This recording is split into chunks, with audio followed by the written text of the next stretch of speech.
Nang gabing iyon, matapos akong bugbugin ng aking asawa dahil sa pagtuklas ko sa kanyang panggagahasa, natulog ako ng walang imik.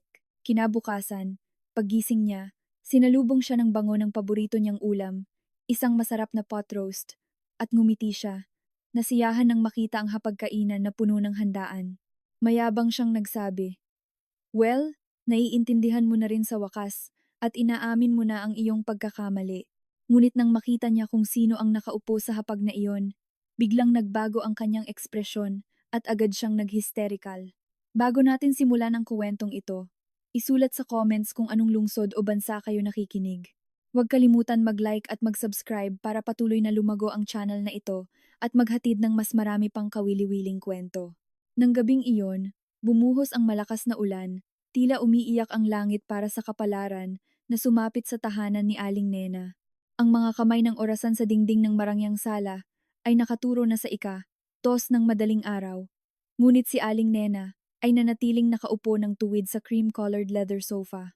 Hindi siya nanonood ng telebisyon o nagbabasa ng libro. Nakatingin lang siya ng mariin sa saradong pintuan sa harap. Sa kanyang kamay, hawak niya ang isang cellphone na may madilim na screen, ngunit sa loob nito ay sapat na ebidensya para durugin ang kanyang puso ng libu-libong beses.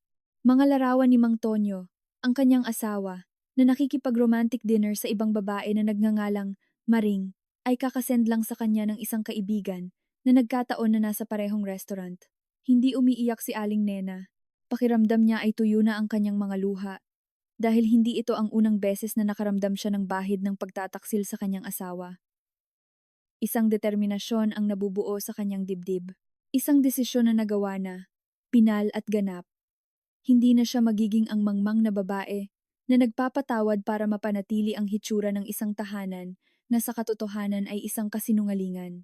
Ang mahinang tunog ng makina ng kotse ay pumutol sa ingay ng ulan na sinundan ng liwanag ng mga headlight na sumisilip sa mga kurtina. Nakauwi na si Mang Tonyo. Huminga ng malalim si Aling Nena. Sinisikap pakalmahin ang mabilis na tibok ng kanyang puso na tumitibok hindi dahil sa pag-ibig, kundi mula sa pinaghalong takot at pagkasuklam. Ang pinto ay bumukas ng biglaan, na nagpakita sa figura ni Mang Tonyo na may gusot na kamisa, luwag na kurbata, at malakas na amoy ng alak na hinaluan ng mabangong pabango ng babae. Nagulat si Mang Tonyo na makita si Aling Nena na nakaupo pa rin sa sala, nakatingin sa kanya na may ekspresyon na mahirap basahin. Sa halip na makonsensya, humilik siya sa inis. Tila ang presensya ng kanyang asawa ay isang abala sa kanyang kapayapaan.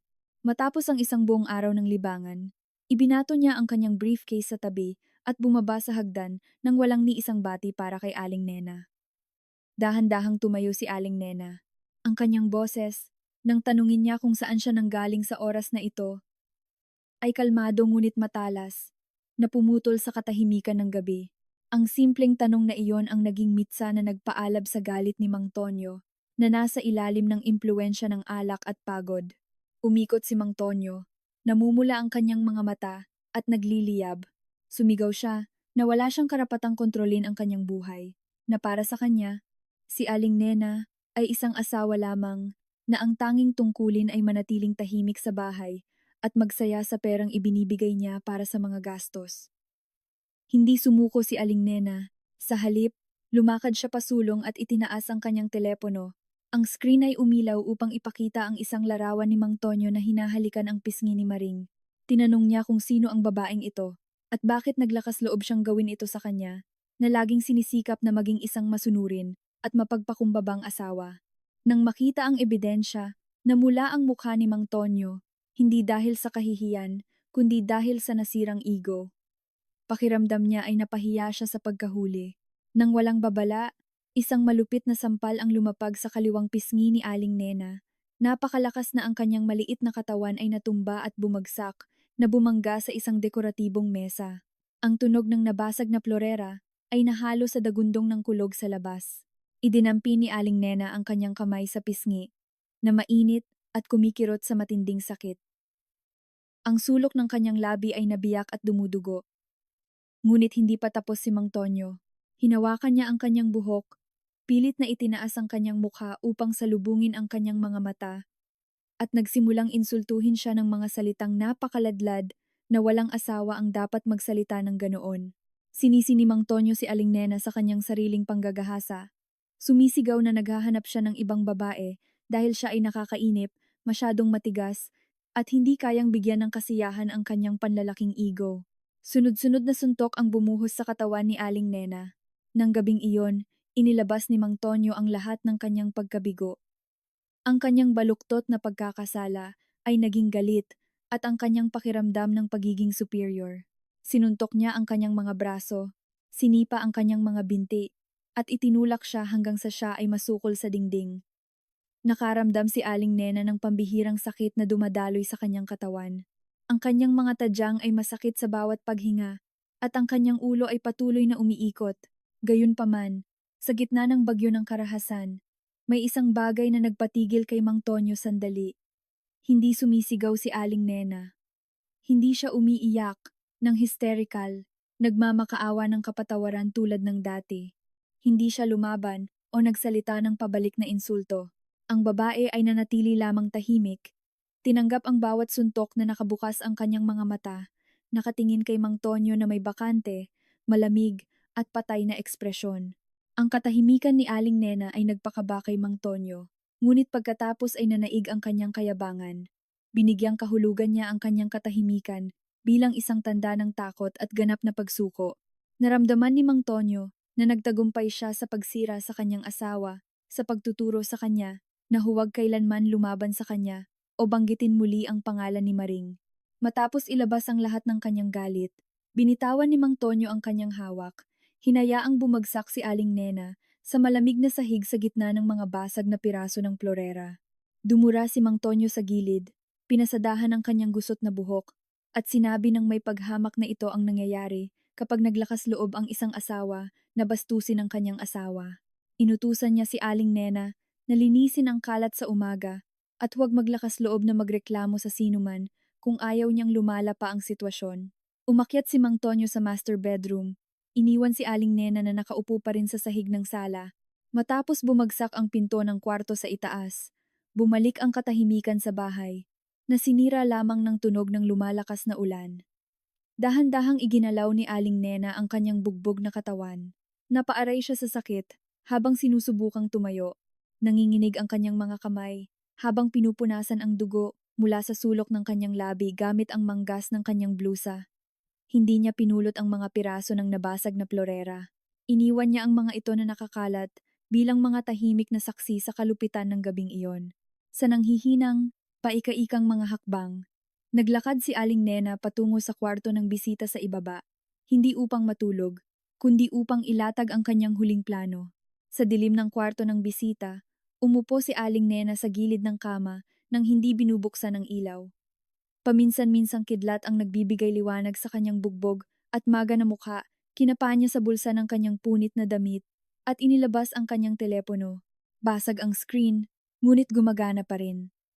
Ang kanyang nanginginig na mga daliri ay nag-type ng maikling mensahe at nag-attach ng isang video file. Ang file na iyon ay nagmula sa isang maliit na surveillance camera na nakamaskara bilang desk clock na siya mismo ang nag-install sa sala 1 linggo lang ang nakaraan. Nagbabala na ang kanyang intuisyon na darating ang isang paghaharap na tulad nito. Nirecord ng kamera ang lahat. Ang nagngingit-ngit na mukha ni Mang Tonyo, bawat suntok, bawat insulto. Tiningnan ni Aling Nena ang screen ng kanyang telepono na nagpakita na sent ang mensahe. Pagkatapos ay dinampi niya ang pasa sa kanyang mukha. Nararamdaman ang pisikal na sakit, ngunit ang kanyang puso ay kakaibang gumaan. Naramdaman niya ang ginhawa. Hindi natulog si Aling Nena ng gabing iyon. Humiga lang siya at nakatingin sa kisame. Nakikinig sa mga yapak ni Mang Tonyo sa itaas, na naglakad-lakad sandali bago tumahimik. Isang tanda na nahulog na siya sa malalim na tulog dahil sa kalasingan. Inilarawan ni Aling Nena ang mga mukha ng kanyang mga magulang, sina Lola Kering at Lolo Ben. Inilarawan niya ang mukha ng kanyang kapatid, si Kuya Andy. Sa lahat ng panahong ito, itinago ni Aling Nena ang kahihiyan ng kanyang kasal dahil ayaw niyang mag-alala sila dahil siya ay pinalaki upang maging isang mapagpasensyang asawa na nagtatakip sa mga pagkakamali ng kanyang asawa. Ngunit ngayong gabi, ang limitasyon ng kanyang pasensya ay nagiba kasama ang kanyang niyurakan na dignidad. Bumangon si Aling Nena mula sa kama nang tumunog ang orasan sa ika-4 ng madaling araw. Ang kanyang katawan ay masakit, ngunit ang kanyang isip ay pambihirang malinaw. Nagpunta siya sa kusina hindi para maghanda ng almusal dahil sa pag-ibig, kundi para itakda ang entablado para sa huling pagtatanghal ni Mang Tonyo. Nagsimula siyang maghiwa ng karne, maghalo ng mga pampalasa, at magluto ng kalmado, tila walang nangyari. Bagaman sa kanyang isip, ay binibilang niya ang oras sa pagkawasak ng kanyang asawa. Sumilip ang sikat ng araw sa umaga sa mga blinds ng master bedroom, na nakakasilaw sa mga mata ni Mang Tonyo na mabigat pa rin. Umungol siya ng mahina, nakakaramdam ng matinding sakit ng ulo mula sa pag-inom kagabi. Gayunpaman, sa likod ng usok, nakuha ng kanyang pakiramdam ng amoy ang isang napakapamilyar at nakakaganang aroma. Ang amoy ng nilagang baka na mayaman sa mga pampalasa, tulad ng bawang, thyme, at dahon ng laurel. Ito ang amoy ng pot roast, ang kanyang paboritong ulam, na inihahanda lang ni Aling Nena sa mga espesyal na okasyon. Agad, ang mga alaala kagabi ay bumalik sa kanyang ulo. Naalala niya ang kanyang galit, ang mga suntok na ibinigay niya, at kung paano nanatiling tahimik si Aling Nena, hindi ipinagtanggol ang sarili. Isang mahinang ngiti ang nabuo sa mga labi ni Mang Tonyo. Naramdaman niya ang pagmamalaki sa kanyang sarili. Ang kanyang narcissistic na isip ay nagtapos na ang kanyang pagganap. Kagabi ay isang malaking tagumpay sa gawain ng pagtuturo sa kanyang asawa. Ayon sa baluktot na lohika ni Mang Tonyo, ang pot roast na niluluto ngayong umaga ay isang tanda ng paghingi ng tawad mula kay Aling Nena. Kumbinsido siya na inihanda niya ito bilang isang paraan upang makipagkasundo, bilang isang tanda na tinanggap niya ang kanyang posisyon, bilang isang asawa na dapat sumunod, at hindi na muling kinuwestiyon ang paksa ni Maring. Bumangon si Mang Tonyo mula sa kama. Inunat ang kanyang naninigas na kalamnan. Inilarawan niya si Aling Nena sa ibaba, marahil na may bugbog na mukha, na naghahanda ng mesa ng may takot, naghihintay ng kanyang mga utos. Pagkatapos maligo at magpalit ng kaswal ngunit eleganteng damit, lumabas si Mang Tonyo sa kwarto. Sumipol siya ng mahina, habang bumababa sa marmol na hagdanan ng kanyang marangyang tahanan. Tahimik ang bahay. Walang tunog ng pinggan o tunog ng mga yapak. Tanging ang aroma ng pot roast na lumalakas at mas nakakaakit sa kanyang gutom na tiyan. Nang dumampi ang kanyang mga paa sa ground floor, nakita niya na wala na ang mga basag na piraso ng florera mula kagabi. Malinis at makintab ang sahig. Tumango si Mang Tonyo sa kanyang sarili ng may kasiyahan, pinupuri kung gaano kabilis natuto si Aling Nena na linisin ang kalat nang hindi na inuutusan ng 2 beses. Naglakad siya patungo sa dining room, na mas malayo, na pinaghihiwalay mula sa sala ng isang artistikong screen. Pumasok si Mang Tonyo sa dining area ng may kumpiyansang lakad. Inaayos ang kwelyo ng kanyang polo shirt. Ang kanyang mga mata ay dumiretso sa malaking oak dining table na nakaayos na ng elegante. Sa gitna ng mesa, isang malaking serving bowl na puno ng mainit na nilagang baka ang pangunahing bituin na napapaligiran ng creamy mashed potatoes, green bean casserole, at tinapay na may balat. Ito ang paboritong menu ni Mang Tonyo. Malakas na umungol ang kanyang tiyan. Malawak siyang ngumiti, pakiramdam ay tinatrato na parang isang hari na nanalo lang ng labanan. Nang hindi tumitingin ng mabuti sa paligid niya, gumalaw siya upang hilahin ang kanyang upuan sa ulo ng mesa, ngunit huminto ang kanyang paggalaw. Ang upuan na iyon ay may nakaupo na. Ang ngiti sa mukha ni Mang Tonyo ay agad na nawala, pinalitan ng isang hitsura ng pagkalito, na dahan-dahang naging purong takot. Tila tumigil ang kanyang puso nang tunay na maproseso ng kanyang mga mata ang eksena sa harap niya. Sa ulo ng upuan, kung saan siya nakaupo at nagbibigay ng mga utos, nakaupo si Lolo Ben, ang ama ni Aling Nena. Ang matandang lalaki, na karaniwang palakaibigan, ay nakatingin ngayon kay Mang Tonyo na may mga mata na matalas at nakamamatay na parang mga balaraw. Ang kanyang mga kamay ay nakakuyom sa mesa, puti ang kanyang mga buko. Ang aura ng awtoridad at pinipigilang galit na nagmumula kay Lolo Ben ay agad na nagpaliit sa tapang ni Mang Tonyo. Lumunok si Mang Tonyo, mapait ang lasa ng laway. Lumipat ang kanyang mga mata sa tabi ni Lolo Ben. Doon nakaupo si Lola Karing, ang kanyang biyenan. Ang babae na karaniwang bumabati kay Mang Tonyo ng mainit na yakap ay nakatingin na ngayon sa malayo. Ang kanyang mga mata ay maga at pula mula sa pag-iyak. Mga linya ng matinding pagkabigo ang nakaukit sa kanyang tumatanda na mukha. Hindi titingin si Lola Karing kay Mang Tonyo, na tila ang pagtingin sa kanya ay marumi at masakit. Nakatayo sa likod ng upuan ni Lolo Ben si Kuya Andy, ang nakatatandang kapatid ni Aling Nena. Ang matipunong katawan ni Kuya Andy ay tensyonado, ang kanyang panga ay nakakuyom, at ang kanyang titig ay naghatid ng isang malakas na pagnanais na tumalon sa mesa at bugbugin si Mang Tonyo sa oras na iyon, kung hindi lang dahil sa etika at batas.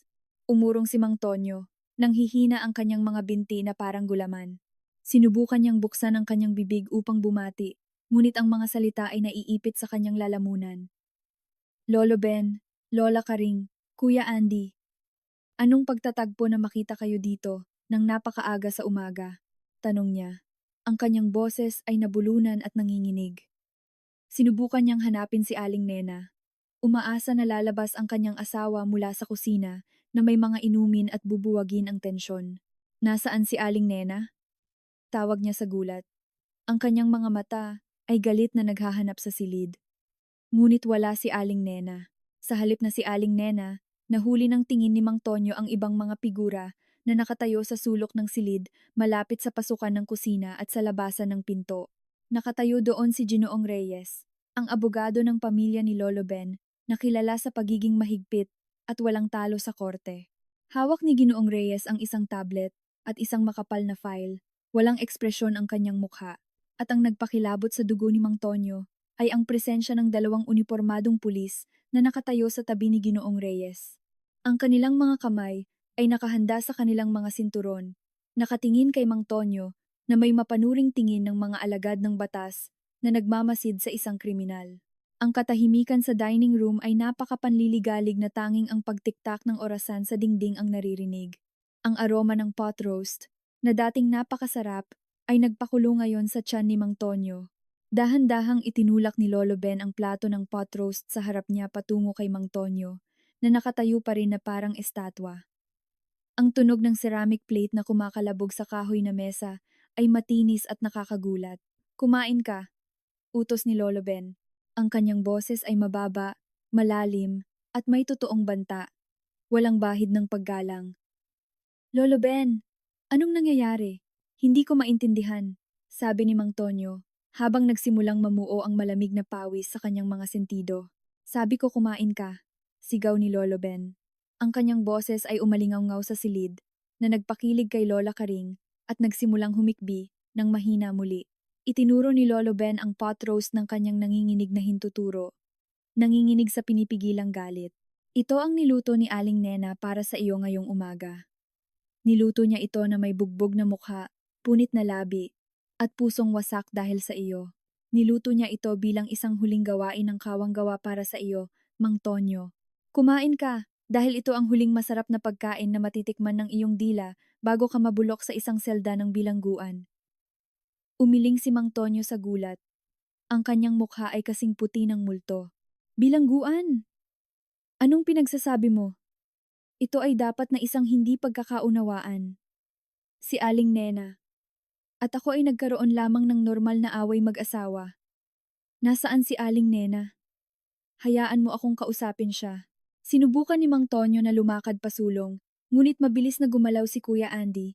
Pinalo ang kanyang kamao sa mesa nang napakalakas na umugong ang mga pinggan.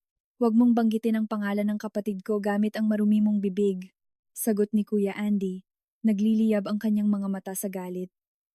Akala mo wala kaming alam? Akala mo dahil nanatiling tahimik ang kapatid ko sa lahat ng panahong ito, maaari mo siyang tratuhin na parang hayop? Nakita namin ang lahat, Mang Tonyo. Ganap na lahat. Kalmadong lumakad si Ginoong Reyes, ang abogado. Inilagay niya ang tablet na hawak niya sa mesa sa harap ni Mang Tonyo. Sa screen, nagpe-play ang security footage mula kagabi. Malinaw na ipinakita sa high resolution ng video si Mang Tonyo, na sinampal si Aling Nena sa lupa, hinila siya sa buhok, at binugbog siya ng walang awa.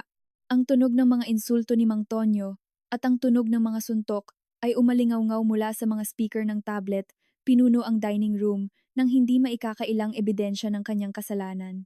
Tinakpan ni Lola Karing ang kanyang mga tenga, hindi makayanan ang tunog ng paghihirap ng kanyang anak. Samantala, nakatingin si Lolo Ben kay Mang Tonyo na may tingin ng paghuhusga.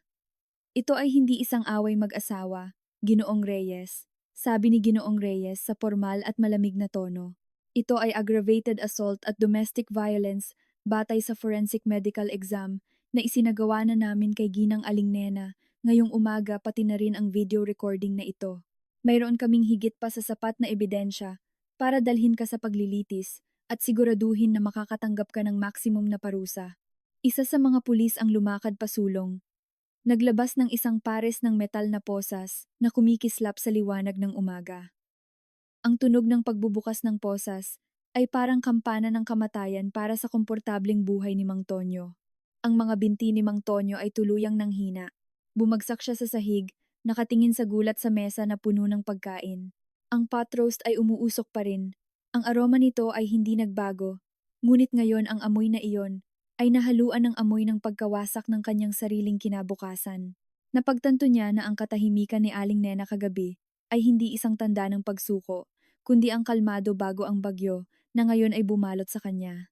Ang biyahe patungo sa istasyon ng pulisya ay tila isang walang katapusang bangungot para kay Mang Tonyo. Nakaupo siya ng masikip sa likod ng patrol car.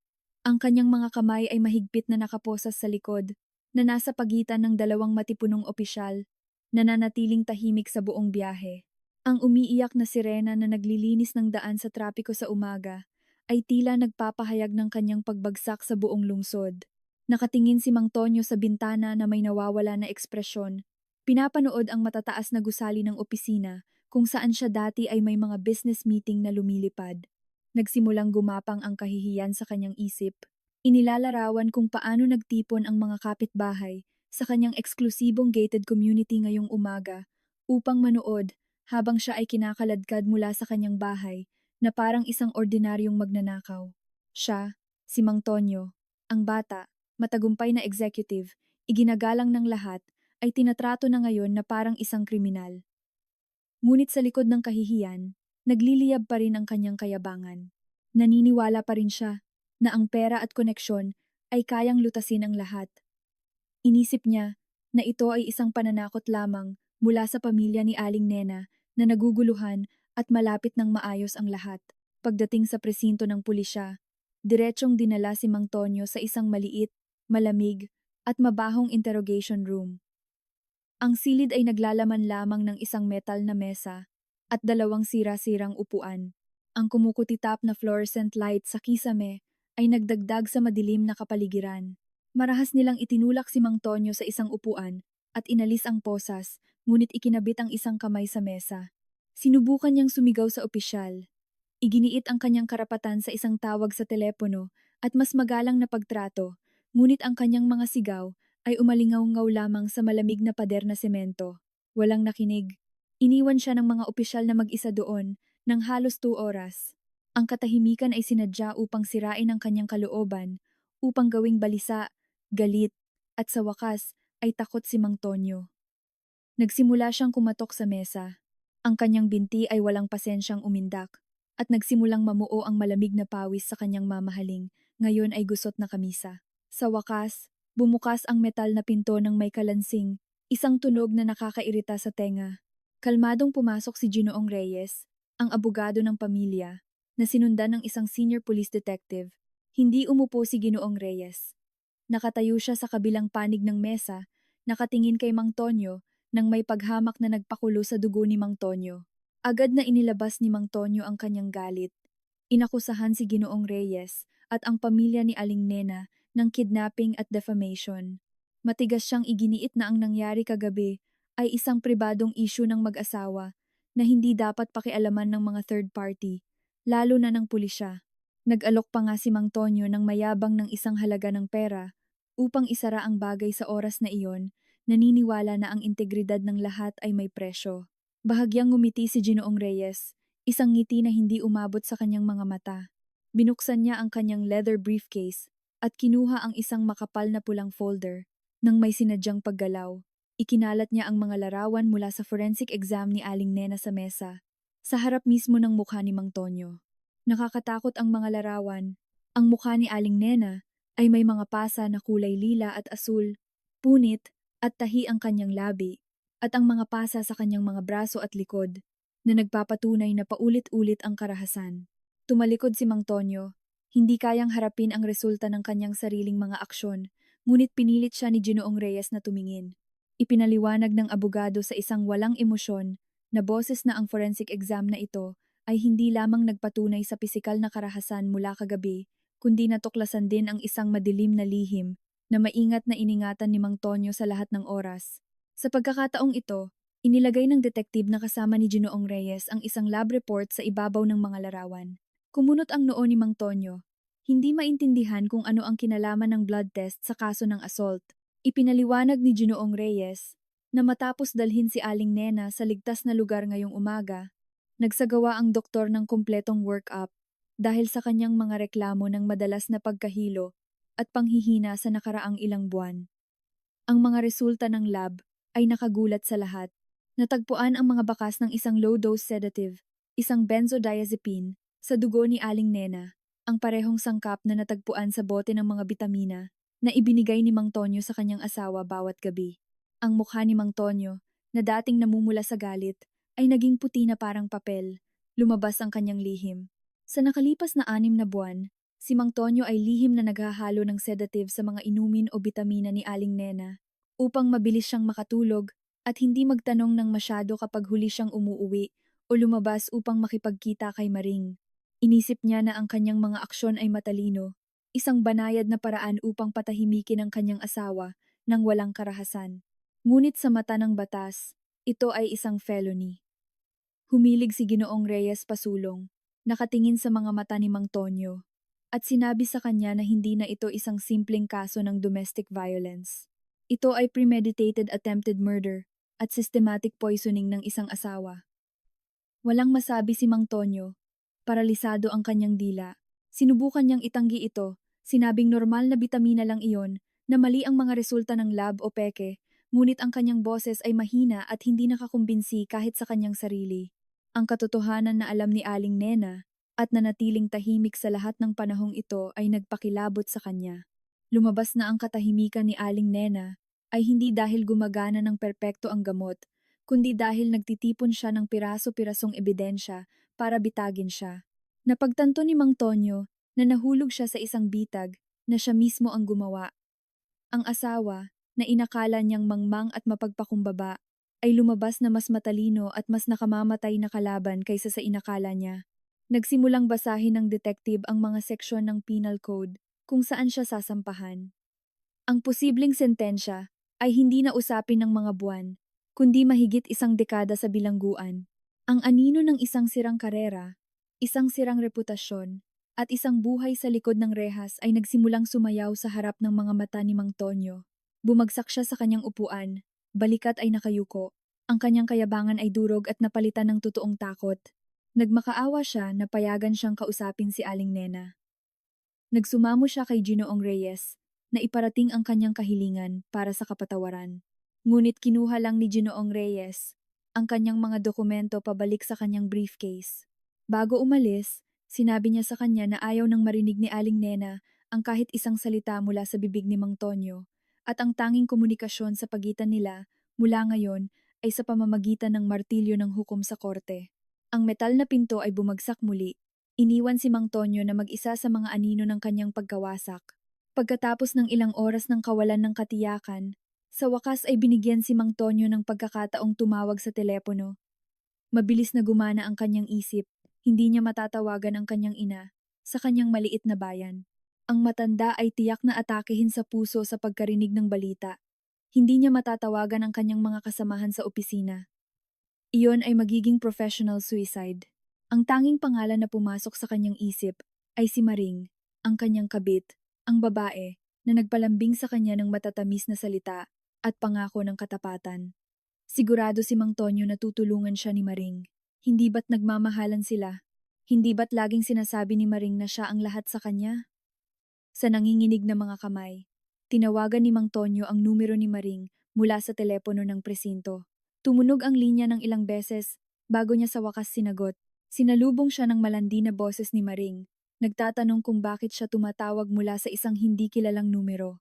Si Mang Tonyo, sa boses na sinubukan niyang panatilihing kalmado hanggat maaari, ay ipinaliwanag na mayroon siyang maliit na problema sa pulisya dahil sa reklamo mula kay Aling Nena. Nagsinungaling siya. Pinapababa ang issue. Sinabing ito ay isang maliit na hindi pagkakaunawaan at kailangan niya ng pera para sa piyansa upang pansamantalang makalabas. Nangako si Mang Tonyo na babayaran niya ito ng doble sa lalong madaling panahon kapag na-access niya ang kanyang bank account. Nang marinig ang mga salitang doble, agad na nagbago ang tono ni Maring sa entusyasmo. Sumang-ayon ang babae na pumunta kasama ang kanyang ipon.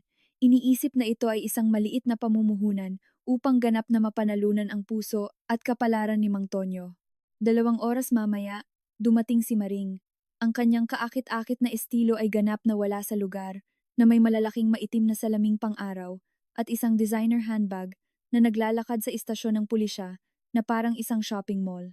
Pagkatapos ng nakakainip na proseso ng administratibo at ang pagbabayad ng malaking piyansa, sa wakas ay pinayagan si Mang Tonyo na umalis na may status ng supervised release.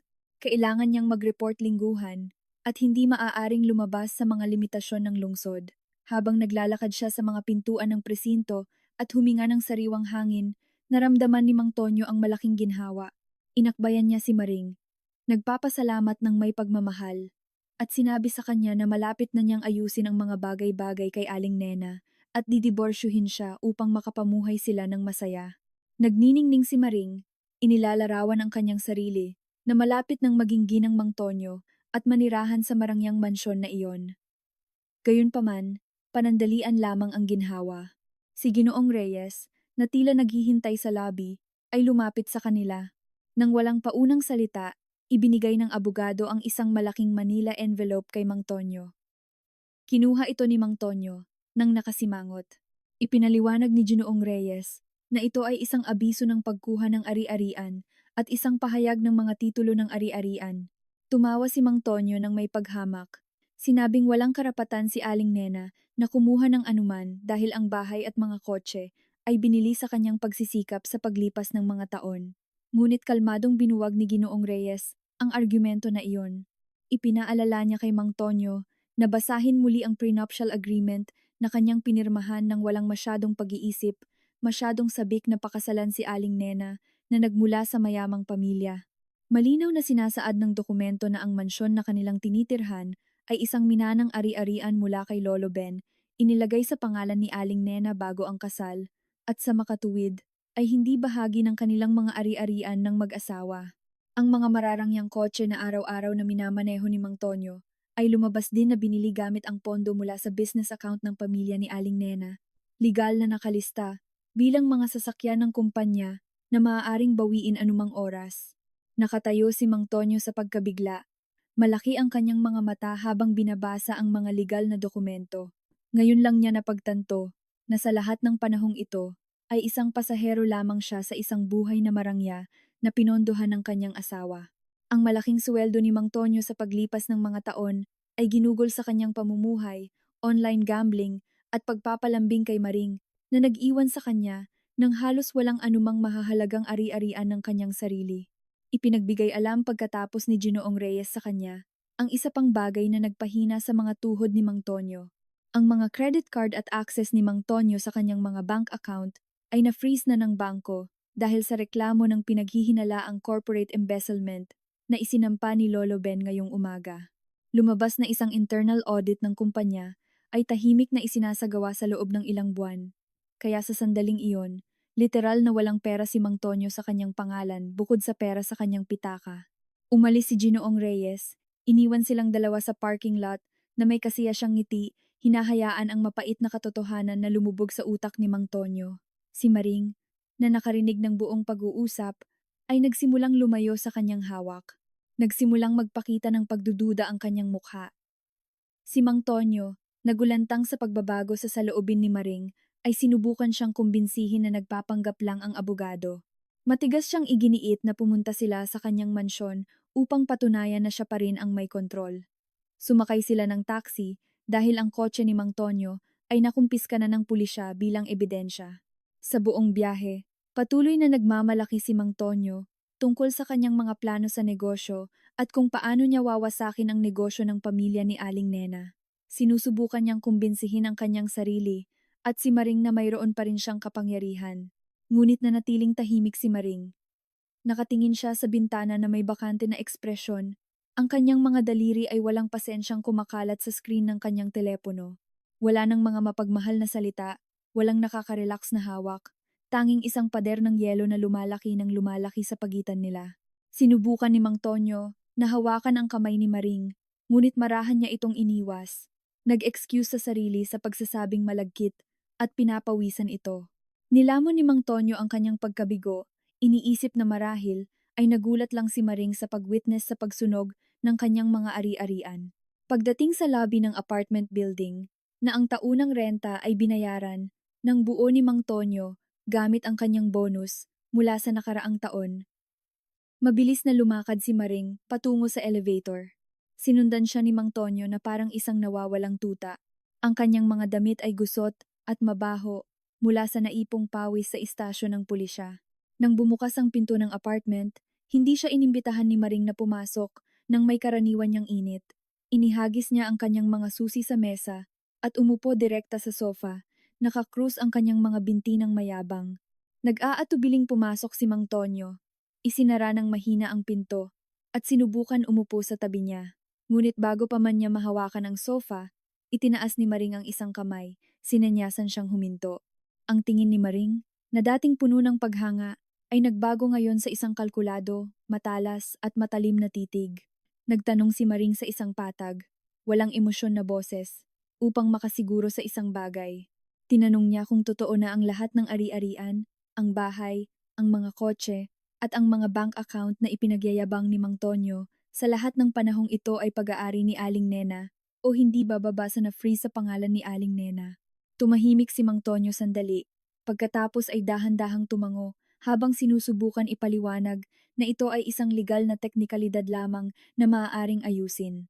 Sinabi niya na mayroon pa rin siyang magandang suweldo at ang kanyang posisyon bilang direktor sa kumpanya kaya hindi magiging issue ang pera. Gayunpaman, ang sagot na iyon ay tila hindi ang nais marinig ni Maring. Matulis na umungol ang babae. Isang cynical na tawa ang lumabas sa kanyang matingkad na pulang labi. Tumayo si Maring.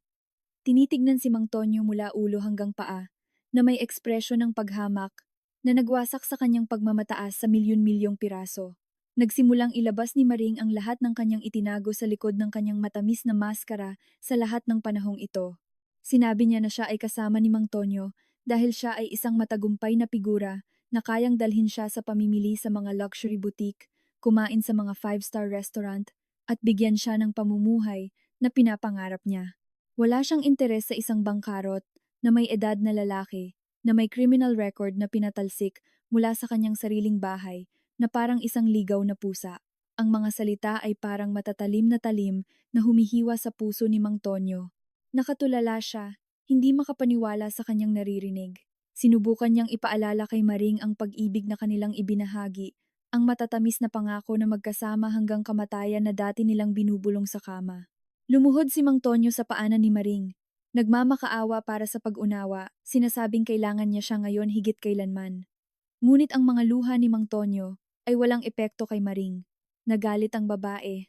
Marahan niyang itinulak ang balikat ni Mang Tonyo gamit ang kanyang paa upang ilayo siya. Sumigaw si Maring na hindi siya isang charity para sa mga walang tirahan. Ipinaalala niya kay Mang Tonyo na ang lease sa apartment na ito ay magtatapos sa susunod na buwan at nang walang daloy ng pera mula kay Mang Tonyo, kailangan niyang humanap ng bagong sponsor sa lalong madaling panahon. Ang presensya ni Mang Tonyo ay magiging hadlang lamang sa kanyang paghahanap ng ibang mayaman na lalaki.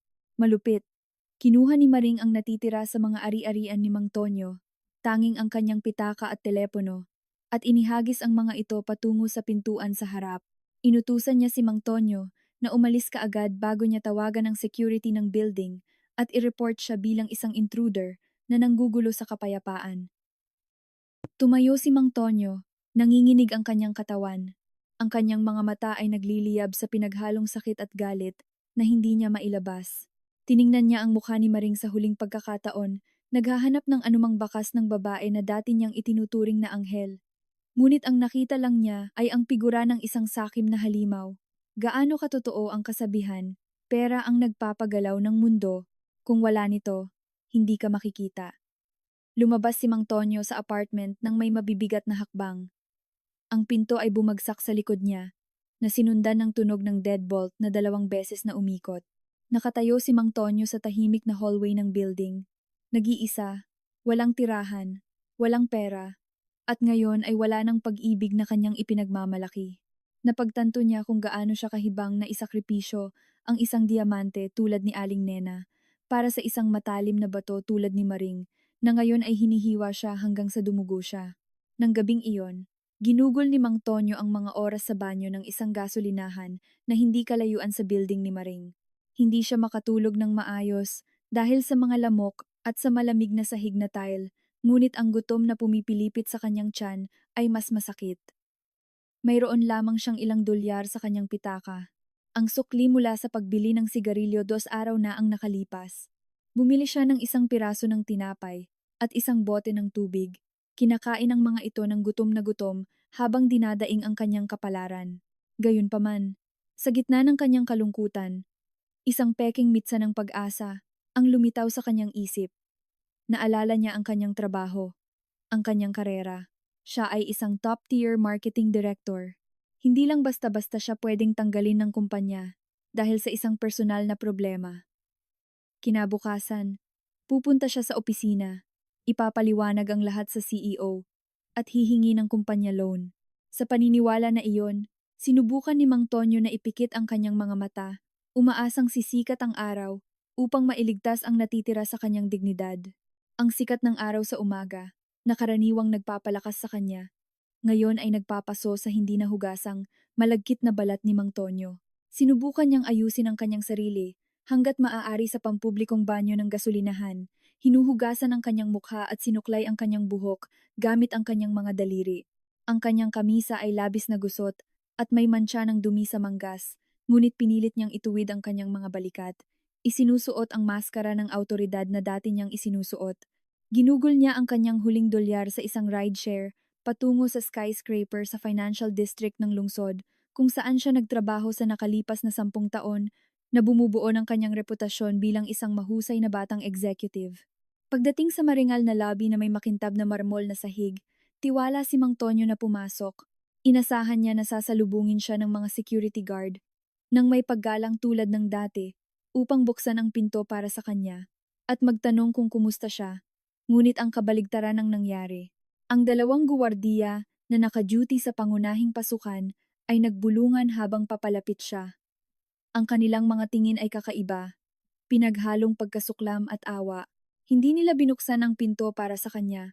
Iniwan si Mang Tonyo na itulak ang mabigat na salamin na pinto ng kanyang sarili. Hindi ito pinansin ni Mang Tonyo. Iniisip na tamad lang sila. Lumakad siya sa security turnstile para sa mga elevator at ini-swipe ang kanyang employee ID card. Ang indicator light ng makina ay kumislap ng pula, na sinundan ng isang mahabang beep na nagpapahiwatig ng access denied. Kumunot ang noo ni Mang Tonyo. Sinubukan muli at muli ang kanyang card. Pareho ang resulta. Access denied. Ang pila ng mga empleyado sa likod niya ay humaba. Nagsimulang kumalat ang bulungan. Umikot si Mang Tonyo at nakita ang 12-dosenang pares ng mga mata na nakatingin sa kanya. Hindi na iyon mga tingin ng paghanga, kundi paghamak. Ang ilang babaeng empleyado ay tinakpan ang kanilang mga bibig, habang nagbubulungan sa kanilang mga kasamahan, na itinuturo siya. Umuugong ang mga tainga ni Mang Tonyo. Nahuli niya ang mga piraso ng parirala tulad ng, "Siya yan," ang nananakit ng kanyang asawa. Ang walang hiya. Pumipintig ang kanyang puso. Tila kumalat ang balita ng mas mabilis kaysa sa isang virus. Isang HR manager na nagngangalang Ginoong Lopez, na dating subordinate ni Mang Tonyo, ang lumabas sa elevator at lumapit sa kanya. Ang mukha ni Ginoong Lopez ay walang ekspresyon at formal, nang walang palakaibigang ngiti na dati niyang ipinapakita. Nang hindi kinakamayan, tinanong siya ni Ginoong Lopez na pumunta sa isang espesyal na silid sa ground floor, hindi sa kanyang opisina sa itaas. Sinubukan ni Mang Tonyo na magprotesta, nagtatanong kung bakit naharangan ang kanyang access, ngunit sinagot lang ni Ginoong Lopez nang matipid na iyon ay karaniwang pamamaraan para sa mga empleyado sa proseso ng pagtatapos ng trabaho. Ang salitang pagtatapos ng trabaho ay tumama sa dibdib ni Mang Tonyo na parang maso. Sinundan niya si Ginoong Lopez nang nanginginig ang mga binti na dumaan sa nag-aakusa na hagdanan ng mga receptionist at staff ng lobby. Sa loob ng maliit na silid, nakaupo na ang CEO ng kumpanya, si Ginoong De La Cruz. Ang matandang lalaki, na karaniwang parang ama, ay nakatingin ngayon kay Mang Tonyo na may mga mata na puno ng pinipigil ang galit. Sa mesa ay isang tablet na nagpapakita ng viral video ng domestic violence ni Mang Tonyo laban kay Aling Nena. Ang video ay kumalat na ng malawakan sa social media simula kagabi, in-upload ng isang anonymous na account at naging isang pambansang trend. Nakasalalay ang reputasyon ng kumpanya dahil nagsimulang atakihin ng mga netizen ang mga corporate social media account na humihingi ng pagtanggal kay Mang Tonyo. Hindi nagpaligoy-ligoy si Ginoong De La Cruz. Direkta niyang inilagay ang termination letter sa harap ni Mang Tonyo. Sinubukan ni Mang Tonyo na ipagtanggol ang kanyang sarili.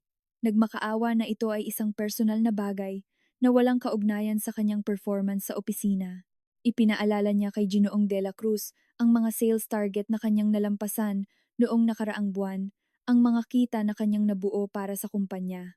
Ngunit pinalo ni Ginoong De La Cruz ang kanyang kamao sa mesa, pinutol ang pagdadaldal ni Mang Tonyo. Sinabi ni Ginoong De La Cruz na ang integridad ang lahat sa kanilang negosyo. Ang isang tao na kayang bugbugin ang sariling asawa ay hindi angkop na mamuno sa isang team o magdala ng pangalan ng kumpanya.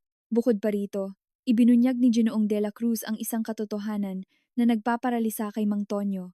Lumabas na ang pinakamalaking investor na nag-inject ng sariwang kapital sa kumpanya noong nakaraang buwan ay isang business consortium na pinamumunuan ni Lolo Ben, ang ama ni Aling Nena. Nang umagang iyon, isang kinatawan mula kay Lolo Ben ang direktang tumawag. Nagbabanta na babawiin ang buong investment kung mananatiling empleyado si Mang Tonyo ng kumpanya kahit isang segundo pa. Walang pagpipilian si Ginoong De La Cruz, kundi tanggalin si Mang Tonyo upang mailigtas ang daan-daang iba pang empleyado. Nagulat si Mang Tonyo. Noon lang niya napagtanto kung gaano kalawak at makapangyarihan ang network ng pamilya ng kanyang asawa. Isang network na palagi niyang minamaliit. Hindi lang si Aling Nena ang kanyang nilalabanan. Nilalabanan niya ang isang higante na kayang durugin siya sa isang pitik lang ng daliri. Idinagdag ni Ginoong De La Cruz na tinanggal si Mang Tonyo sa trabaho nang may dahilan na nangangahulugang hindi siya makakatanggap ng kahit isang sentimo ng severance pay. Bukod pa rito, dahil ang kaso ay kinasasangkutan ng mga krimen at malubhang paglabag sa etika, ang pangalan ni Mang Tonyo ay malalagay sa blacklist ng Asosasyon ng Industriya. Nangangahulugan ito na walang respetadong kumpanya sa larangan ang gustong kumuha sa kanya sa hinaharap. Ang karera na binuo ni Mang Tonyo sa pawis at dugo sa loob ng 10 taon ay nawala sa isang kisap mata, nawasak ng walang bakas. 2 matipunong security guard ang pumasok sa silid na may utos na i-escort si Mang Tonyo palabas ng building. Agad na sinubukan ni Mang Tonyo na humingi ng pahintulot na kunin ang kanyang mga personal na gamit mula sa kanyang desk, mga larawan, parangal, at mahahalagang dokumento. Ngunit ipinagbigay alam sa kanya ni Ginoong Lopez na ang lahat ng personal na gamit ni Mang Tonyo ay nakaimpake na sa isang cardboard box at inilagay sa security desk sa labas. Mahigpit siyang pinagbawalan na tumuntong sa mga lugar ng opisina. Si Mang Tonyo ay ineskortan palabas na parang isang bilanggo. Naglalakad sa ngayon ay mas maraming tao na lobby. Pakiramdam niya ay naglalakad siya sa isang hallway sa impyerno. Lahat ay nakatingin sa kanya. Ang ilan ay nagre-record gamit ang kanilang mga telepono. Ang iba ay hayagang pinupuna siya. Dumating si Mang Tonyo sa harap ng building. Ang sikat ng araw sa tanghali ay tila nagpapaso sa kanyang balat. Ibinigay ng security guard sa kanya ang isang cardboard box na dating naglalaman ng instant noodles. Ngayon ay naglalaman ng kanyang mga gamit. Tinanggap ito ni Mang Tonyo nang nanginginig ang mga kamay. Nakatayo siya sa mainit na bangketa, napapaligiran ng pagmamadali ng lungsod. Mabilis na dumadaan ang mga tao, abala sa kanilang sariling buhay. Walang nagmamalasakit sa isang lalaking mahina ang suot na nawalan ng lahat. Tumingin si Mang Tonyo sa matangkad na building sa huling pagkakataon. Ang building na dating simbolo ng kanyang tagumpay. Napagtanto niya ngayon na siya ay ganap na nag-iisa sa malupit na mundong ito, walang tahanan, walang asawa, walang kabit, walang pera, at ngayon ay walang trabaho. Nagsimulang gumapang ang pagsisisi. Ngunit huli na ang pagsisisi na iyon. Napakalaki ng huli. Dumating ang araw ng unang pagdinig sa mediation. Isang araw na dapat ay sandali para sa pagkakasundo, ngunit para kay Mang Tonyo, ito ay tila araw ng paghuhukom. Nakaupo si Mang Tonyo sa waiting area ng courthouse, mukhang lubos na kaawa-awa. Ang kamisa na suot niya ay ang tanging natitira sa kanyang kahon ng mga gamit, gusot, at may mantsa ng pawis mula sa ilang araw na pagsusuot ng hindi nalalabhan. Ang kanyang mukha ay nababalutan ng gusot na balbas. Malalim ang kanyang dark circles at payat ang kanyang katawan dahil sa kakulangan ng pagkain at matinding stress. Sa nakalipas na ilang araw, si Mang Tonyo ay natulog kung saan siya makakaya, sa mga moske, sa mga night watchman's booths, nagtatago mula sa mga debt collector, at sa mapanuring tingin ng mga nakakakilala sa kanya mula sa viral video. Pakiramdam niya ay walang kwenta siya, nahihiya, at wasak. Gayunpaman, sa pinakamadilim na sulok ng kanyang puso, nanatili ang isang kislap ng inisip niya na kung siya ay magmakaawa ng taos-puso, kung ipakita niya kung gaano siya naghihirap ngayon, tiyak na lulubag ang kalooban ni Aling Nena. Ang Aling Nena na kilala niya ay isang banayad na babae na hindi makakaya makita ang kahit isang pusa na nagugutom, lalo na ang kanyang sariling asawa na naghihirap. Bumukas ang pinto ng mediation room. Mabilis na iniikot ni Mang Tonyo ang kanyang ulo. Kumikibo ang kanyang puso. Pumasok ang partido ng nagreklamo. Si Ginoong Reyes ang nanguna ng may matatag na hakbang na sinundan ng 2 legal assistant, ngunit ang mga mata ni Mang Tonyo ay hindi sa kanila. Ang kanyang mga mata ay nakapako sa figura ng babae na naglalakad sa gitna nila. Ito ay si Aling Nena. Halos hindi siya makilala ni Mang Tonyo. Ang Aling Nena, na dating mukhang payak sa mga damit pambahay o simpleng kasuotan, ngayon ay nagningning ng pambihirang liwanag. Suot niya ang isang chic na blazer at isang mahabang palda sa isang eleganteng nude tone na ipinare sa isang silk scarf na may pinong print na perpektong nagbalangkas sa kanyang mukha. Ang mga pasa sa kanyang mukha ay kumupas na. Natakpan ng light makeup na nagpatingkad sa kanyang kagandahan na matagal nang nakatago sa ilalim ng anino ng dominasyon. Wala nang tingin ng takot o pagdududa. Lumakad si Aling Nena na nakataas ang kanyang baba. Naglalabas ng aura ng kumpiyansa at katahimikan na nakakapanakot. Nang magkaharap sila sa mediation table, pakiramdam ni Mang Tonyo ay isang spek ng alikabok sa harap ng isang diamante. Sinimulan ng mediator ng korte ang sesyon sa pagtatanong kung mayroon pang posibilidad ng pagkakasundo. Bago pa makasagot si Ginoong Reyes, agad na sumingit si Mang Tonyo. Gumulong siya mula sa kanyang upuan, lumuhod sa malamig na sahig sa harap ni Aling Nena. Umiyak siya, mga luha na bahagyang peke at bahagyang totoo mula sa kawalan ng pag-asa. Nagsimulang umutal si Mang Tonyo ng matatamis na salita na dati niyang ginagamit para manipulahin si Aling Nena. Sinabi niya na nagkamali siya, na pinabighani siya ni Maring, at nanumpa siya na magbabago upang maging isang mas mabuting asawa. Nagmakaawa siya kay Aling Nena na makita ang kanyang kasalukuyang sirang kalagayan bilang patunay na nahuli siya ng karma at sapat na ang kanyang pagdurusa. Sinubukan niyang abutin ang laylayan ng palda ni Aling Nena. Umaasang ang pisikal na kontak ay magpapabalik sa mga alaala ng nakaraan. Ngunit ang reaksyon ni Aling Nena ay ganap na hindi inaasahan para kay Mang Tonyo. Hindi inalis ni Aling Nena ang kanyang paa sa pagkasuklam, ngunit hindi rin siya umiyak ng may emosyon. Tiningnan lang ni Aling Nena ang nakadapa na si Mang Tonyo nang may walang damdamin na ekspresyon, tila nakatingin sa isang hindi mahalagang estranghero. Dahan-dahang nagsalita si Aling Nena. Ang kanyang boses ay kalmado, mababa, ngunit bawat pantig ay malinaw at tumusok sa buto. Sinabi ni Aling Nena kay Mang Tonyo na hindi na niya kailangang mag-aksaya ng oras sa pag-arte. Sinabi niya na ang Mang Tonyo na minsan niyang minahal, ang asawa na kanyang ipinagmamalaki, ay namatay na ng gabing iyon nang unang tumama ang suntok sa kanyang mukha. Ang figura sa harap niya ngayon ay isang walang lamang balat, isang duwag na lalaki na naalala lang ang Diyos at ang kanyang asawa nang mawala ang kanyang mga ari-arian at ang kanyang posisyon. Matigas na sinabi ni Aling Nena na wala ng bahid ng pag-ibig na natitira sa kanyang puso. Ang natitira na lang ay pasasalamat na binuksan ng Diyos ang kanyang mga mata bago pa huli ang lahat. Tumahimik si Mang Tonyo, nakatingin sa mukha ng kanyang asawa. Wala siyang nakitang galit doon. Ang mas masakit, nakita niya ang ganap na kawalang interes. Ito ang tingin ng isang tao na talagang naka-move on na. Pagkatapos ay sinanyasan ni Aling Nena si Ginoong Reyes. Kinuha ng abogado ang isang makapal na dokumento at inilagay ito sa harap ni Mang Tonyo. Ipinaliwanag ni Aling Nena nang malamig na ito ang karagdagang ebidensya na kanilang dadalhin sa criminal courts para sa embezzlement. Ang dokumento ay naglalaman ng isang trail ng mga paglilipat mula sa business accounts ng pamilya ni Aling Nena na pinamamahalaan ni Mang Tonyo.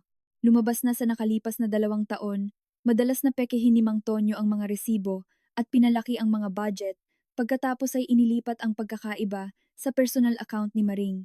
Ang halaga ay umabot ng daan-daang libong dolyar. Lumaki ang mga mata ni Mang Tonyo. Bumuhat ang malamig na pawis sa kanyang mukha. Inisip niya na maingat niyang tinakpan ang trail na iyon. Ngumiti ng bahagya si Aling Nena, isang nakamamatay ng ngiti. Sinabi niya sa kanya na sa lahat ng panahong ito ay nanatili siyang tahimik, hindi dahil hindi niya alam, kundi dahil naghihintay siya na lumaki ang halaga upang masiguro na mas matagal na mabulok si Mang Tonyo sa bilangguan. Ang pera na ninakaw ni Mang Tonyo upang palambingin ang kanyang kabit ay pera na inilaan para sa mga ulila na pinamamahalaan ng foundation ng pamilya ni Aling Nena. Nagnakaw si Mang Tonyo mula sa pinakasagradong lugar. Tinapos ni Aling Nena ang pag-uusap sa pagsasabing hindi niya kailangan ang mga paumanhin ni Mang Tonyo, kailangan lang niya ng hustisya.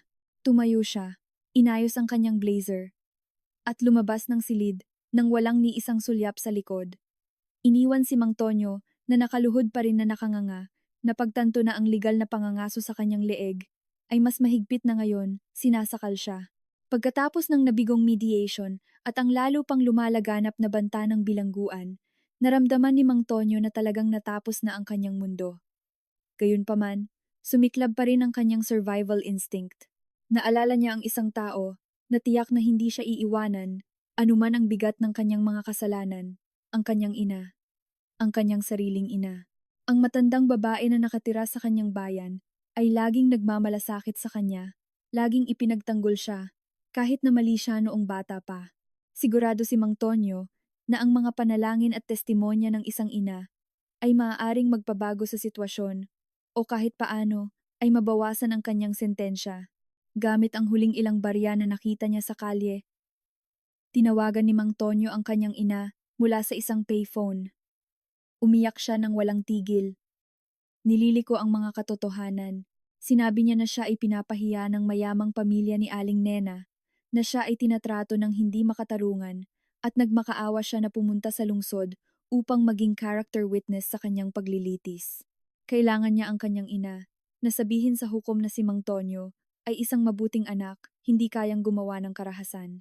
Ang kanyang ina, sa kabilang linya, ay tila nagulat at umiyak ng hysterical sa pagkarinig ng kapalaran ng kanyang anak.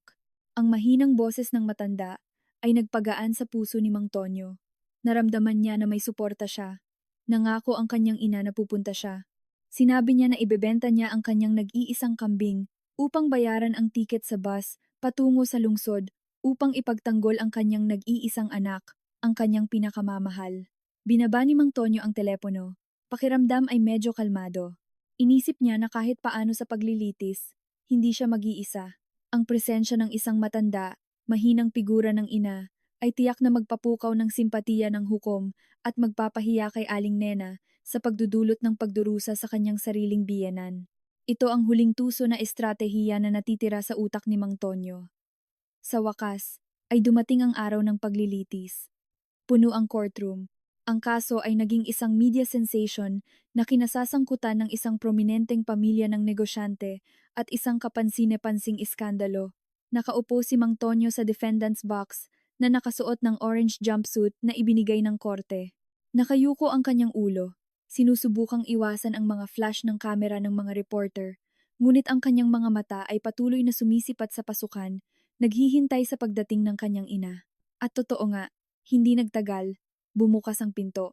Pumasok ang kanyang ina nang nag-aatubiling mga hakbang, nakasuot ng simpleng tradisyonal na damit at isang simpleng headscarf. Lumukso ang puso ni Mang Tonyo sa tuwa. Ngumiti siya ng malawak sa kanyang ina, handang tumanggap ng isang mainit, nagtatanggol na yakap, ngunit may kakaiba. Hindi naglakad ang kanyang ina patungo sa public gallery sa likod niya. Sa halip, ginabayan siya ng isang court officer patungo sa witness stand. At mas nakakagulat pa, siya ay kasama ni Kuya Andy kapatid ni Aling Nena. Kumunot ang noo ni Mang Tonyo sa pagkalito. Bakit kasama ng kanyang ina ang kabilang panig? Siguro tinutulungan lang ni Kuya Andy ang matanda, inisip niya ng may optimismo. Pagkatapos ay tinanong ng hukom ang kanyang ina kung handa na siyang magbigay ng kanyang testimonya. Dahan-dahang tumango ang kanyang ina, umaagos ang luha sa kanyang gusot na pisngi. Tiningnan ni Mang Tonyo ang kanyang ina, na puno ng pag-asa, sinenyasan ng kanyang mga mata, na simulan niya ang pagsasalita tungkol sa kung gaano siya kabuting anak. Tinanong ng hukom, Ginang, totoo ba na ang akusado, si Mang Tonyo, ay isang magalang at responsableng anak, tulad ng kanyang sinasabi sa kanyang pagtatanggol? Naghari ang tensyonadong katahimikan sa silid. Malalim na yumuko ang kanyang ina, nanginginig ang kanyang mga balikat sa pinipigilang hikbi. Pagkatapos, dahan-dahang, itinaas niya ang kanyang mukha upang tingnan si Mang Tonyo. Hindi iyon isang tingin ng pagmamahal, kundi puno ng sakit, pagkabigo at pinipigilang galit. Sa isang mahina, ngunit matatag na boses, sumagot ang kanyang ina. Hindi po, Ginoong Hukom. Ang anak kong si Mang Tonyo ay hindi isang magalang na anak. Siya ay isang walang utang na loob na anak, na dahan-dahang pinapatay ang kanyang ina habang buhay pa siya. Marahas na natigilan si Mang Tonyo, tila tinamaan ng kidlat sa isang maliwanag na araw. Ma, anong sinasabi mo? Sigaw niya sa gulat. Ngunit agad na pinalo ng hukom ang kanyang martilyo. Inutusan siyang tumahimik. Ipinagpatuloy ng kanyang ina ang kanyang testimonya. Nanginginig ng husto ang kanyang boses. Binuksan niya ang isang lumang bundle ng tela na kanyang dala. Sa loob nito ay isang lumang passbook ng ipon. Ipinaliwanag ng kanyang ina na sa loob ng 10 taon siya ay nagtipid at nag-ipon mula sa pagbebenta ng gulay sa palengke, nagtatabi ng barya-barya upang bayaran ang isang pilgrimage, ang pangarap ng kanyang buhay bago siya mamatay. 2 taon na ang nakalipas, dumating si Mang Tonyo sa kanyang bayan na umiiyak. Sinasabing kailangan niya ng agarang kapital para sa isang negosyo o siya ay mababankrupt. Dahil sa awa, ibinigay ng kanyang ina ang lahat ng kanyang ipon sa pilgrimage kay Mang Tonyo. Nangako si Mang Tonyo na babayaran niya ito sa loob ng 6 na buwan. Ngunit lumabas na lumakas ang hikbi ng kanyang ina. Pinatahimik ang buong courtroom. Nagumalaw sa lahat, hindi niya ginamit ang pera na iyon para sa isang negosyo. Isang kapitbahay ko, na ang anak ay nagtatrabaho sa lungsod, ang nakakita kay Mang Tonyo na nagbabakasyon sa beach kasama ang ibang babae. Ang babae na iyon ay hindi si Aling Nena. Ginamit niya ang sagradong pera ng kanyang ina para sa pakikiapid. Nagkagulo ang courtroom sa bulungan. Paulit-ulit na pinalo ng hukom ang kanyang martilyo upang maibalik ang kaayusan. Natigilan si Mang Tonyo sa kanyang upuan. Ang kanyang mukha ay namutla. Hindi niya inaasahan na malalaman iyon ng kanyang ina. Inisip niya na ang kanyang ina ay isang simpleng babaeng probinsyana, madaling dayain. Ipinako ng kanyang ina ang tingin kay Mang Tonyo. Bumagsak pa rin ang luha. Ngunit ang kanyang tingin ay naging mas matigas. Pinanganak ko siya, pinadede ko siya, ngunit nabigo akong palakihin siya. Ipinagpatuloy ng kanyang ina sa isang nakakasakit na boses. Nahihiya ako na may anak na nananakit ng asawa na kasing buti ni Aling Nena. Nahihiya ako na may anak na nagnanakaw mula sa sariling ina. Dumating ako dito hindi para ipagtanggol siya. Dumating ako para makita siyang parusahan. Hayaan ang bilangguan ang magturo sa kanya dahil hindi ko na kaya. Ang mga salitang iyon ang huling pako sa kabaong. Ang kanyang sariling ina, ang tanging tao na inaasahan niyang magiging kanyang tagapagtanggol, ngayon ay nakatayo bilang kanyang pinakamapaminsalang akusador. Si Lola Karing, na nakaupo sa public gallery, ay nakitang niyakap ang ina ni Mang Tonyo na halos nahimatay matapos magbigay ng kanyang testimonya. Ito ay isang larawan ng pagkakaisa sa pagitan ng mga ina na gumalaw sa lahat ng naroroon maliban kay Mang Tonyo. Naramdaman ni Mang Tonyo ang paninikip ng kanyang dibdib. Tila nawala ang oxygen sa silid. Siya ay pinagtaksilan ng kanyang sariling kasakiman. At ngayon ay pinagtaksilan ng kanyang sariling dugo. Tiningnan niya ang kanyang ina, na ang mukha ay inihaharap ni Kuya Andy upang hindi na siya tingnan. Nang araw na iyon, hindi lang nawala ang kalayaan ni Mang Tonyo, nawala ang kanyang status bilang isang anak. Siya ay isang ulila sa pinakamalungkot na kahulugan. Inabandona ng kanyang sariling ina dahil sa kanyang pag-uugali na matagal nang lumampas sa hangganan ng pagkatao. Ang kapaligiran sa loob ng courtroom ng araw na iyon ay napakakapal at nakakasakal, tila ayaw gumalaw ng hangin sa gitna ng matinding tensyon. Ito ang huling araw ng paglilitis, ang araw na pagpapasya ang kapalaran ni Mang Tonyo ng martilyo ng hukom. Nakaupo si Mang Tonyo sa defendant's box. Mas payat ang kanyang katawan, halos hindi na makilala ang kanyang mukha. Ang kanyang mga mata ay ligaw at takot, sumisipat sa paligid ng silid, naghahanap ng anumang maliit na butas upang makatakas sa mapait na katotohanan ito, ngunit walang daan palabas. Sa kanyang kanan, nakaupo ang prosecution team na may mga bundok ng ebidensya na nakasalansan na kasing taas ng isang kuta. Sa kanyang kaliwa, ang public defender na itinalaga sa kanya ng estado ay mukhang sumuko at nawawalan ng pag-asa. Alam na ang kasong ito ay isang dead end para sa kanyang kliyente, na nawala na ang lahat. Ang pinakamalaking sorpresa ng araw ay dumating ng tawagin ng prosecutor ang huling saksi. Naglakad siya na nakayuko ang ulo, iniiwasan ang tingin ng lahat, lalo na kay Mang Tonyo. Ang hitsura ni Maring ay lubhang naiiba sa karaniwan. Wala ng mga mamahaling damit o kumikinang na alahas. Nagsusuot siya ng simpleng damit at walang make-up. Sinusubukan na lumabas na inosente sa harap ng batas. Napatayo si Mang Tonyo sa kanyang upuan. Malaki ang kanyang mga mata sa hindi paniniwala. Inisip niya na marahil ay may natitira pang pagmamahal si Maring para sa kanya o kahit paano ay pagkakaisa. Ngunit nawasak ang pag-asang iyon sa sandaling magsimulang magsalita si Maring sa mikropono. Upang iligtas ang kanyang sarili mula sa mga legal na kahihinatnan bilang tatanggap ng mga ninakaw na pondo, nakipagkasundo si Maring sa prosecution upang maging isang cooperating witness. Sa harap ng panel ng mga hukom, inilagay ni Maring ang lahat ng sisi kay Mang Tonyo. Nagpatotoo siya sa pamamagitan ng luha na si Mang Tonyo ang pilit na nagpakuha sa kanya ng pera. Ikinumpisal niya na si Mang Tonyo ay isang manipulative na lalaki na bumitag sa kanya sa isang ipinagbabawal na relasyon sa mga maling pangako ng karangyaan.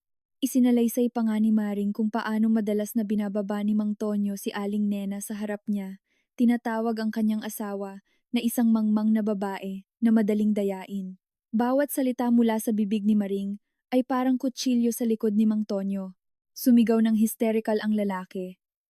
Tinawag si Maring na isang traitor at sinungaling. Ngunit ang kanyang mga pagsiklab ay nagpagmukha lamang sa kanya na mas masama at mas hindi matatag sa mata ng hukom. Mabilis na pinigilan ng mga security officer si Mang Tonyo. Pinilit siyang bumalik sa kanyang upuan at pinatahimik siya. Pagkatapos marinig ang lahat ng mga saksi at suriin ang mga ebidensya, oras na para sa desisyon. Ang presiding judge, isang mature na lalaki, na may makapal na salamin at matigas na mukha, ay nagsimulang basahin ang sentensya sa isang boses na umalingaw-ngaw sa buong courtroom. Idineklara ng hukom na si Mang Tonyo ay natagpo ang legal at kapani-paniwalang nagkasala sa paggawa ng mga krimen ng aggravated domestic violence na nagresulta sa pisikal na pinsala at psikolohikal na trauma, premeditated, attempted poisoning, pati na rin ang malawakang corporate embezzlement. Walang mitigating factors para sa sentensya ni Mang Tonyo. Ang kanyang hindi kooperatibong saloobin, kakulangan ng taos-pusong pagsisisi, at maging ang kanyang kapalaluan sa paggamit ng pera ng kanyang sariling ina ay naging aggravating factors. Huminga ng malalim ang hukom bago ipataw ang maximum na parusa. Si Mang Tonyo ay sinentensiyahan ng 15 taon sa bilangguan at isang multa na $100,000 kung hindi mababayaran ang multa. Ang termino ng bilangguan ay pahahabain at anumang natitirang ari-arian ay kukumpiskahin ng estado. 3 beses na pumalo ang martilyo nang may malakas na tunog na parang kampana ng libing para sa kinabukasan ni Mang Tonyo. Agad na nagkagulo ang courtroom. Mahinang palakpakan ang nagmula sa mga public benches na puno ng pamilya ni Aling Nena at mga aktivista ng karapatan ng kababaihan na sumubaybay sa kaso. Si Mang Tonyo ay durog. Ang kanyang katawan ay nakahiga sa upuan na parang inalis ang kanyang mga buto. Humikbi siya ng malakas. Tinawag ang pangalan ng kanyang ina, ngunit wala na ang kanyang ina. Bumalik siya sa kanyang bayan na may sirang puso matapos ang kanyang testimonya noong nakaraang linggo. Tumanggi na bisitahin si Mang Tonyo kahit isang beses. Habang sinisimulan ng mga court officer na kaladkarin si Mang Tonyo pabalik sa holding cell, nakapako ang kanyang tingin sa isang lugar. Sa unang hilera, dahan-dahang tumayo si Aling Nena. Hindi pumalakpak ang babae, ni hindi rin siya ngumiti ng may mali siya. Ang kanyang mukha ay payapa, kalmado, at puno ng ginhawa. Niyakap niya si Lolo Ben at Lola Karing, pagkatapos ay magalang na tumango sa prosecutor. Mukhang nagniningning si Aling Nena. Napakalayo sa abot ni Mang Tonyo, tila sila ay mga nilalang mula sa iba't ibang dimensyon. Sinubukan ni Mang Tonyo na sumigaw ng pangalan ni Aling Nena. Umaasang lilingon siya, kahit isang segundo lang. Umaasang makakita ng anumang natitirang damdamin sa kanyang mga mata, ngunit hindi talaga lumingon si Aling Nena. Lumingon siya at naglakad patungo sa labasan. Napapaligiran ng mga tao na nagmamahal sa kanya. Iniwan si Mang Tonyo, na patuloy na nagpupumiglas, habang kinakaladkad siya ng mga opisyal sa dilim ng pasilyo ng bilangguan.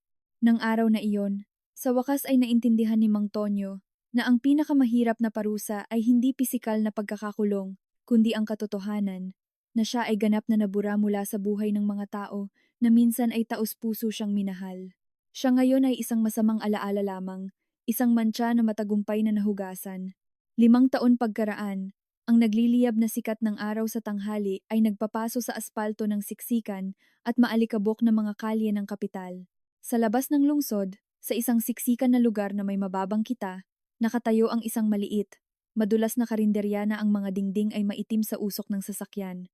Sa likod ng karinderya, malapit sa isang mabahong kanal, isang payat, nanlalata na lalaki na may nangingitim, gusot na buhok ang nakayuko, naghuhugas ng isang tumpok ng maruruming pinggan. Ang lalaking iyon ay si Mang Tonyo. Kaka-release lang niya sa parol, ilang buwan na ang nakalipas, dahil sa sobrang siksik sa bilangguan, ngunit hindi siya dinalhan ng mas magandang buhay ng kalayaan. Dahil sa malawak na criminal record at pangalang nakalista sa blacklist, sa lahat ng dako, walang kumpanya ang kukuha sa kanya, kahit pa bilang security guard. Matagal nang nawala ang kanyang mga ari-arian, ginamit upang bayaran ang mga multa at restitution, at ganap na nakipaghiwalay ang kanyang pamilya sa bahay. Namatay ang kanyang ina 1 taon matapos siyang makulong, dinala ang kanyang pagkabigo sa libingan, nang hindi man lang siya binisita. Si Mang Tonyo ay nagtatrabaho ngayon ng mga odd jobs. Minsan bilang porter sa palengke, minsan nangongolekta ng mga plastik na bote, at ngayon bilang dishwasher sa karinderya na ito, para sa sahod na halos hindi sapat para sa pagkain at sigarilyo.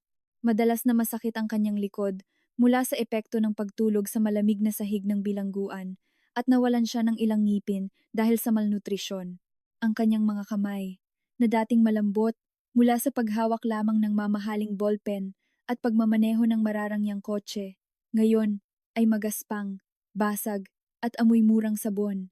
Ang may-ari ng karinderya, isang mataba, masungit na babae, ay madalas na sumisigaw sa kanya kung masyado siyang mabagal magtrabaho o nakabasag ng baso. Si Mang Tonyo, na dating mapagmataas at mayabang, ay ngayon ay makayuko lamang ng masunurin. Ang kanyang espiritu ay nabali at nayurakan ng malupit na gulong ng buhay na bumaba. Nang hapong iyon, tahimik ang karinderya. Nagpahinga sandali si Mang Tonyo, pinunasan ang pawis sa kanyang noo gamit ang kanyang maruming manggas ng kamisa. Dumako ang kanyang mga mata sa lumang telebisyon na nakasabit sa sulok.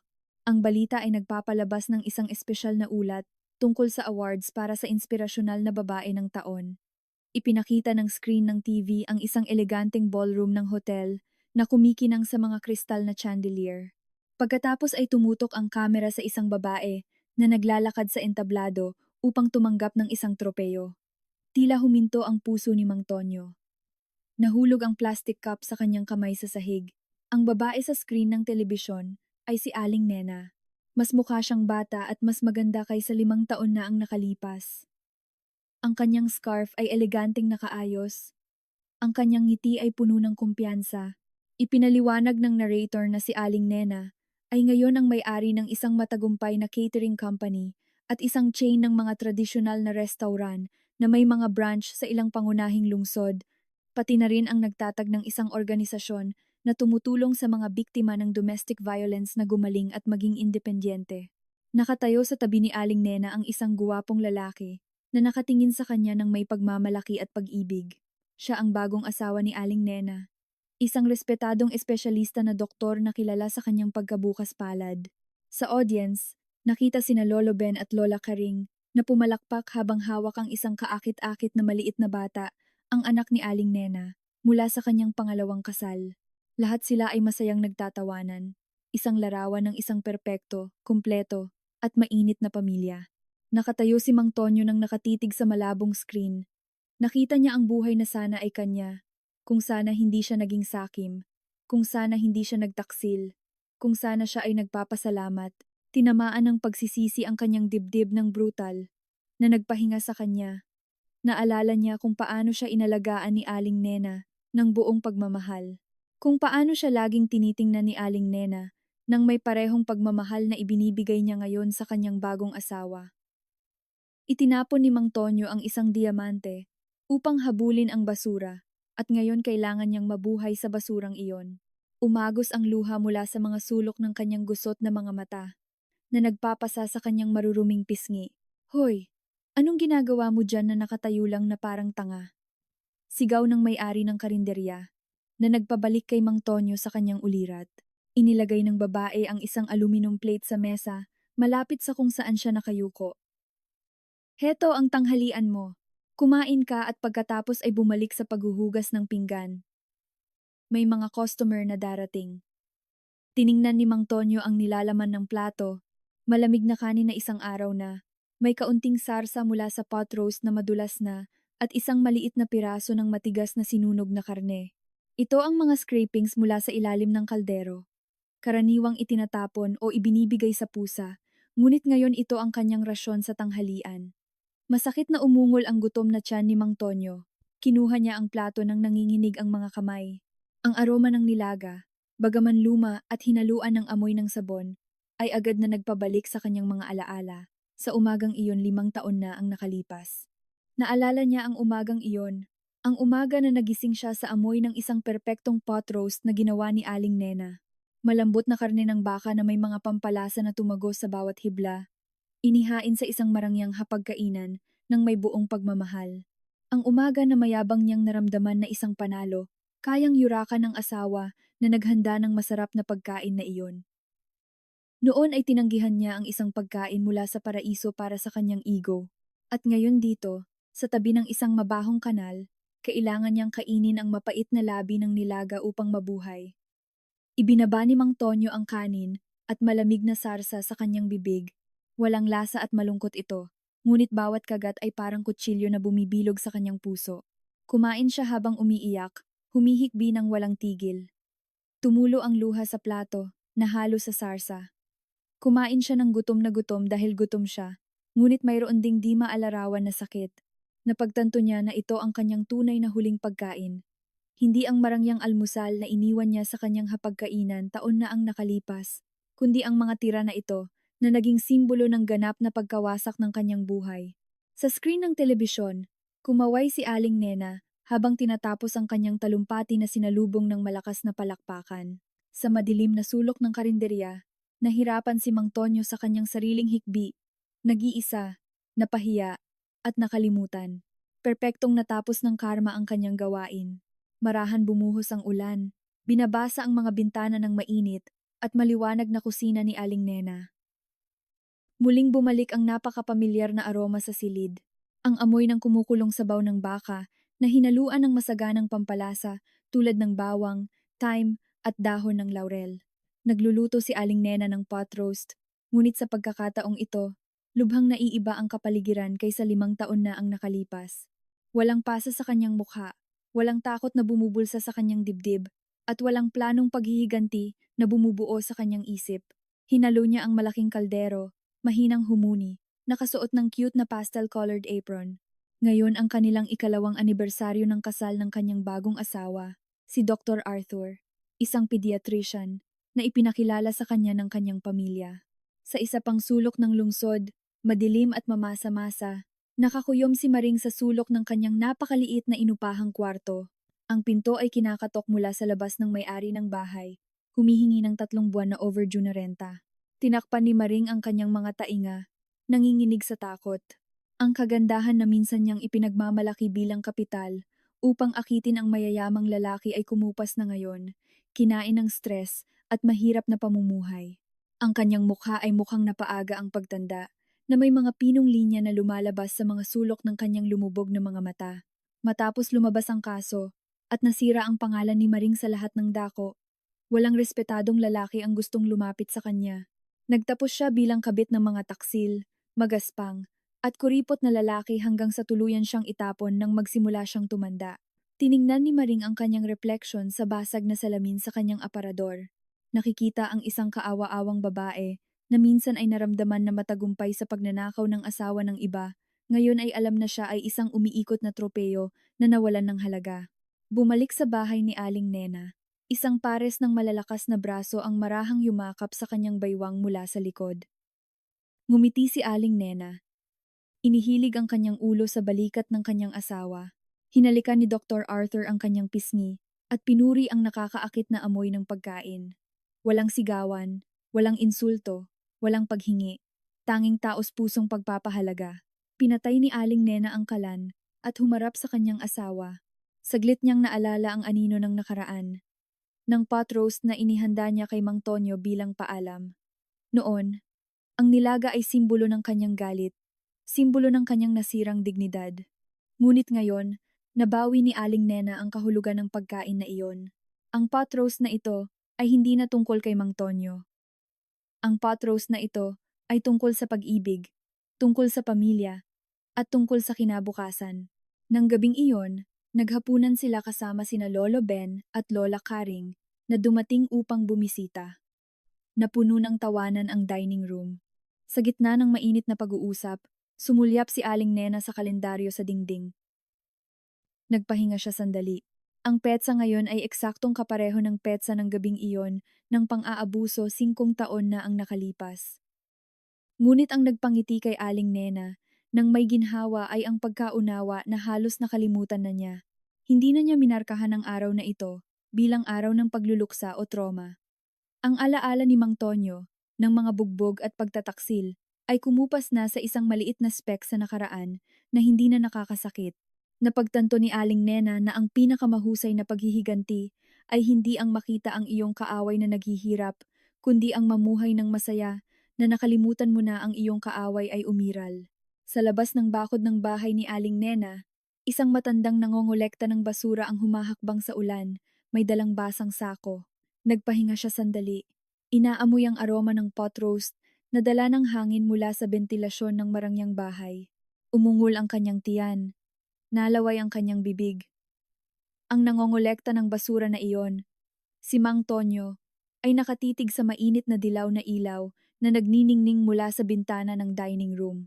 Nakita niya ang mga siluwet ng isang masayang pamilya sa loob, nakakaramdam ng nakakasakit na sakit sa puso. Sa mabibigat na hakbang, ibinaba ni Mang Tonyo ang kanyang ulo at naglakad palayo sa dilim ng gabi, dala ang kanyang walang hanggang pagsisisi. Samantala, sa loob ng bahay, malayang tumatawa si Aling Nena, tunay na malaya at buo muli. Kung ang kuwentong ito ay nagpakita sa iyo ng halaga ng paggalang, katapatan, at kung paano laging nakakahanap ng paraan ang karma, gustong-gusto kong malaman ang iyong opinyon. Ano ang gagawin mo sa lugar ni Aling Nena? Nakakilala ka na ba ng isang tao na hindi pinahahalagahan ang kanilang pinagkaitan hanggang sa nawala ang lahat? Sabihin sa akin sa comments.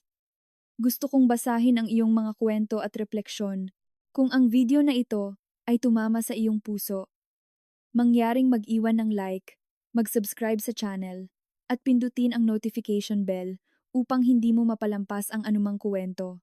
Ang pagbahagi ng video na ito ay nakakatulong din sa mas maraming tao na marinig ang mensaheng ito tungkol sa mga kahihinatnan ng ating mga aksyon.